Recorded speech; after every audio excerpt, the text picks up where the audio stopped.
Hi friends, అందరూ బాగున్నారా? మా అమ్మాయి ఇంటికి వచ్చాం. మా అమ్మాయి ఇంట్లో నోములు ఉన్నాయని చెప్పి ఇక నోములకి పప్పు అన్నీ నానపెట్టుకుంది, అల్లం వెల్లుల్లిపాయ పేస్ట్ వేయడానికి. నిన్నైతే బూరెలు వండింది. ఆ బూరెల వీడియో అయితే తీయలేకపోయాను. ఇక పాకం అది పట్టాలి కదా, దానివల్ల కొంచెం కుదరలేదు. ఇక చట్నీ అయితే గారెల్లోకి చట్నీ, పప్పు, కొంచెం బంగాళదుంపల వేపుడు, ఇవి మెను అన్నమాట భోజనాల్లోకి. ఇక పచ్చడిలోకి తాలింపు వేస్తుంది. ఇంక మా అమ్మాయి ఈరోజు నోముల్లో అసలు ఎంత బాగా జరిగినాయనండి. మాకైతే పోయిన వారం జరిగినాయి. ఈ వారం అయితే మా అమ్మాయి వాళ్ళకి ఉన్నాయి నోములు, అందుకని వచ్చాను. పులిహోర చేసింది, ఇంకా తాలింపు వేయలేదు, పక్కన పెట్టి ఉంచాము నూనె కలిపేసి. ఇక గారెలు వేస్తున్నాము.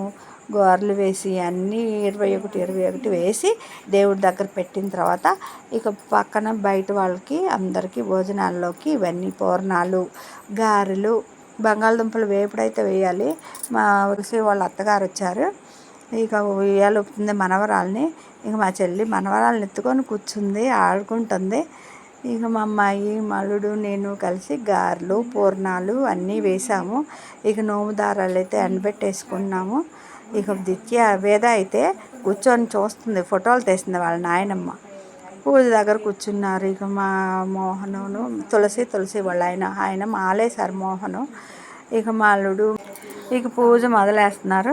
ఇక మా అమ్మాయి వాళ్ళ అల్లుడు, తులసి వాళ్ళ ఆయన వీళ్ళందరూ కూర్చొని పూజ చేస్తున్నారు.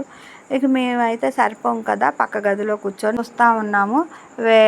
తులసి అయితే అన్నీ అందిస్తుంది, వేద అయితే అక్కడ నుంచొని చూస్తుంది.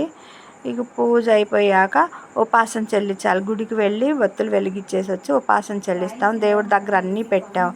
బాయ్.